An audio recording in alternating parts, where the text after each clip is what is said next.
Welcome and thank you for your interest in this overview session for the 2021 Results-Driven Accountability Manual as proposed for amendment to 19 TAC Section 97.1005. This overview will describe the proposed amendment logistics, background information and justification, as well as an overview of the main components, manual changes from 2020, and continued COVID-19 impacts. Finally, you will be provided information regarding opportunities to make comment to the proposed 2020 RDA manual. The proposed amendment to 19 TAC Section 97.1005 would update the current rule by updating the 2020 RDA manual currently included as figure under 19 TAC Section 97.1005 and replacing it with the 2021 RDA manual as figure 19 TAC Section 97.1005B. Public hearings on the proposal are scheduled for 1 p.m. on July 7th and July 8th, 2021. The public may participate virtually by registering in advance for the meetings by visiting TEA's RDA website and clicking the registration link once posted. Registrants will receive a confirmation email containing information about joining the meeting. Parties interested in testifying must pre-register online prior to the 1 p.m.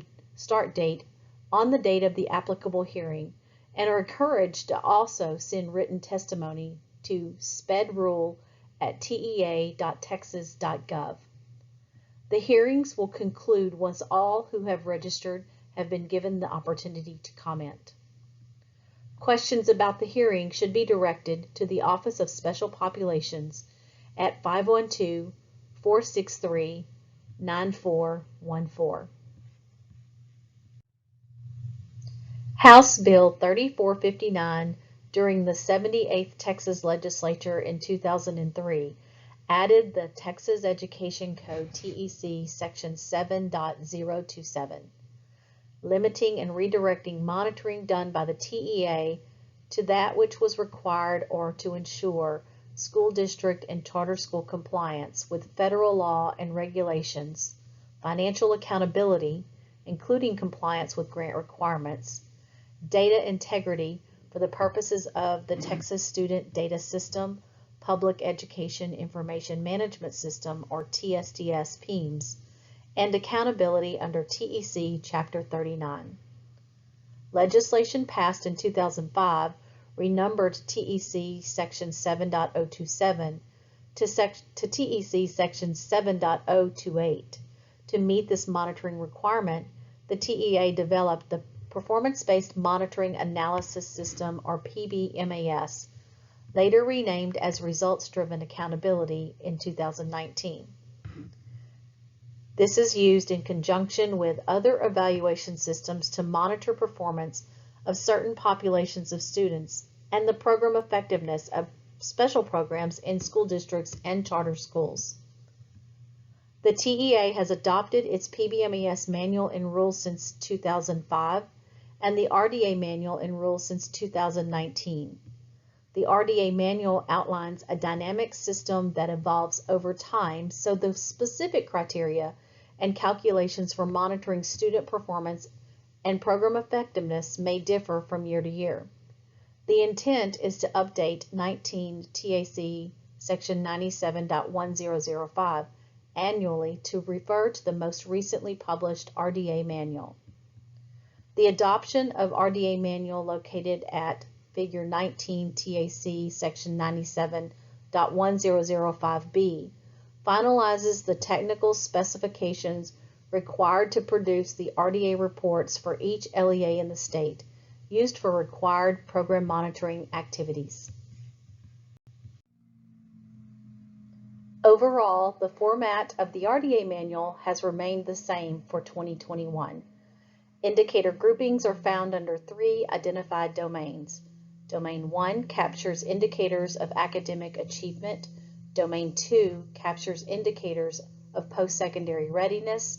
and Domain 3 captures indicators of disproportionate analysis. TEA has consolidated and expanded its monitoring capacity to include program monitoring components based on student performance and results based in the Results-Driven Accountability Manual and resulting reports. Student performance is aggregated under 3 primary groups: bilingual education, English as a second language, and English learners, or BE, ESL, EL, other special populations, or OSP, and special education, or SPED, where subsequent monitoring provide cyclical, targeted, and intensive support activities to address student performance and program compliance issues. The following changes are applicable to the bilingual education, English as a second language, and English learners section of the 2021 RDA manual.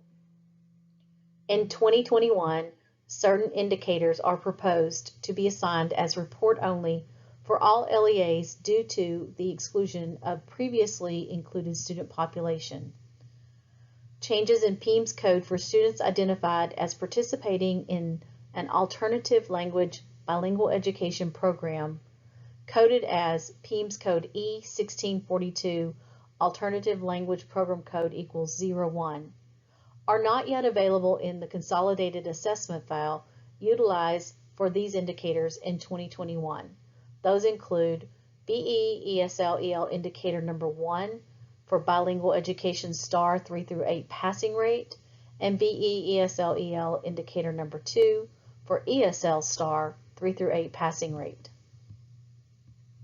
To align with programmatic language, indicator number 5 has been renamed to EL years after reclassification, STAR 3 through 8 passing rate. There is no change in data source or calculation for this indicator. Impacts due to COVID-19 on all STAR related indicators will be discussed later in this presentation. The following information is applicable to the Other Special Populations section of the 2021 proposed RDA manual. In 2021, students who are in foster care, students experiencing homelessness, and students military connected will continue to be combined as the OSP group for reporting purposes and performance level assignments. These 3 student populations are combined for the reporting and analysis and is based on a high local education exclusion rate due to small size and inability to meet minimum size requirements within each of the student groups for PL assignment. Although performance level assignments will be made at the combined OSP level, each of the 3 included separate student populations will be reported for disaggregated reporting, but will not be assigned individual performance levels. LEAs that receive a performance level 3 or a performance level 4 for any indicator in the 2021 RDA OSP report that would have otherwise not received a PL assignment in all 3 of the included student population groups for OSP will continue to receive a hold harmless or HH rating for the following indicators: OSP indicator number 1 for OSP STAR 3 through 8 passing rate, OSP indicator number 3 for OSP STAR EOC passing rate, OSP indicator number 4 for OSP graduation rate, and OSP indicator number 5 for OSP annual dropout rate. Continuation for report only in the following: OSP indicator 2, OSP dyslexia STAR 3 through 8 reading passing rate, and OSP indicator number 6, OSP dyslexia representation. Again, impacts due to COVID-19 on all STAR related indicators will be discussed later in this presentation. The following information is applicable to the special education section of the 2021 proposed RDA manual. Continuation for alignment with state and federal accountability and calculation requirements in reporting the rate of students participating in the STAR Alternate 2 SPED indicator number 5 STAR Alternate 2 participation rate will continue that now includes calculations for 3 reported subject areas: mathematics, science, and reading ELA. To further align with federal accountability requirements, this indicator will now include analysis and reporting for participation rates by race and ethnicity. However, this indicator will remain as a report-only indicator with no performance levels assigned. Additionally, for 2021, report-only designations will continue for the following indicators: SPED indicator number 2, dyslexia, star 3 through 8 reading passing rate; SPED indicator number 8, dyslexia representation ages 6 through 21; and SPED indicators 12 through 17 regarding special education disproportionate analysis.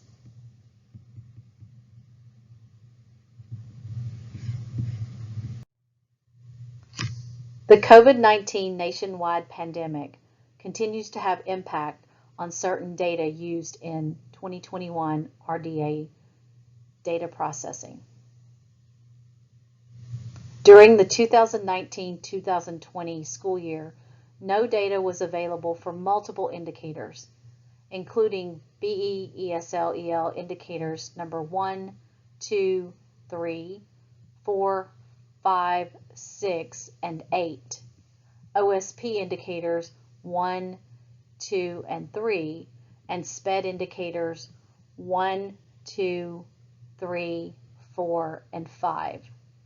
Due to this data disruption, indicators that were available prior for required improvement and/or special analysis processing will not be available for required improvement or special analysis processing due to having only 1 year of consecutive data availability. Additionally, the availability of test administration data for certain populations due to SSI requirement waivers are indicated in the manual. The next slide provides an example for SPED indicator number 1, including these designated limitations and changes impacted based on COVID-19 nationwide pandemic and loss of 2019-2020 data inclusions. This slide examples the changes you'll see in the RDA manual proposed due to disruption in available STAR data during the 2019-2020 school year. Required improvement analysis and/or special analysis is not available due to having only 1 consecutive year's availability of data. Additionally, you'll see the data sourcing limitation to only the spring 2021 administration for this indicator has been impacted due to the SSI retest waivers. To recap, year-to-year comparisons of note are of the following. No changes with reporting areas as there are still 3 program areas included. No changes to the number of indicators in 3 domains across the 3 program areas. STAR results were not available for use in certain indicators for 2020 RDA, but results will be included with some limitations for required improvement in special analysis and data sourcing. Results from the RDA LEA reports were used for targeted support and monitoring purposes for the 2020 with some carryover monitoring activities from the 2019-2020 school year. 2021 results will be used for targeted and intensive supports through monitoring in the 2021-2022 school year. The anticipated timeline for the rule commences with the proposed rule text and manual posting to the Texas Register on June 25, 2021. This starts a 30-day proposed rule public comment period that includes 2 federally required public hearings. These hearings will be held virtually through an online platform and registration process. The public comment period will end 30 days from the Texas Register posting, when all public comments will be reviewed and considered for any revisions or corrections to the final rule proposal to the Commissioner of Education. The anticipated final rule and adoption date by the Commissioner is later in August or early September of 2021. A form for submitting public comment is available on the TEA website on the Proposed Commissioner of Education Rules page. Comments on the proposal may also be submitted to the Rulemaking Department at TEA by mail to 1701 North Congress Avenue, Austin, Texas 78701. Public hearings on the proposal are scheduled for 1 p.m. on July 7th and July 8th. The public may participate in either or both hearings virtually by registering in advance for the meetings. The meeting links are located on the TEA RDA website. After registering, you will receive a confirmation email containing information about joining the meetings. Parties interested in testifying must pre-register online prior to the 1 p.m. date of the applicable hearing and are encouraged to also send in written testimony to fedrule@tea.texas.gov. The hearings will conclude once all who have registered have been given the opportunity to comment. Questions about the hearing should be directed to the Office of Special Populations at 512-463-9414. Stakeholders with questions regarding the RDA manual, policies, or monitoring functions and events should contact the Office of Special Populations and Monitoring at 512-463-9414 or by email at reviewandsupport@tea.texas.gov. Stakeholders with questions regarding the technical processing, calculations, or RDA reports should contact Performance-Based Monitoring at 512-463-9704 or by email at pbm@tea.texas.gov. This concludes the overview session for the 2021 Results-Driven Accountability Manual as proposed for amendment to 19 TAC Section 97.1005. Thank you for joining us today.